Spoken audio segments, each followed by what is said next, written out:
राधानगरी तालुक्यातून एक धक्कादायक आणि मनाला हेलावून टाकणारी न्यूज समोर येते। राधानगरी तालुक्यातील मिसाळवाडी येथील साताप्पा गोविंद मिसाळ या जवानाचा कर्तव्य बजावत असताना विजेच्या धक्क्यानं मृत्यू झालाय। ही घटना काल दुपारच्या दरम्यान पंजाबमध्ये घडली। जवान हे पंजाबमध्ये देशसेवेत रुजू होते। ते त्यांच्या कुटुंबियांसोबत त्या ठिकाणी राहत होते। घरी असताना विजेचा धक्का त्या दोघांना बसला। यामध्ये साताप्पा मिसाळ यांचा मृत्यू झाला आणि त्यांच्या पत्नी जखमी झाल्या आहेत। दुर्दैवाची गोष्ट म्हणजे त्यांच्या लग्नाला अजून 1 वर्षही पूर्ण झालं नाही। मोठ्या कष्टातून मिसाळ हे भारतीय सेवेत रुजू झाले होते। भविष्यातली स्वप्न रंगवत आयुष्य जगत असताना मात्र काळानं त्यांच्यावर घाला घातलाय।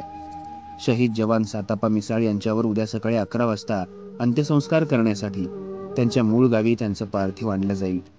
ग्रामस्थांकडून अंत्यविधीची तयारी सुरू आहे।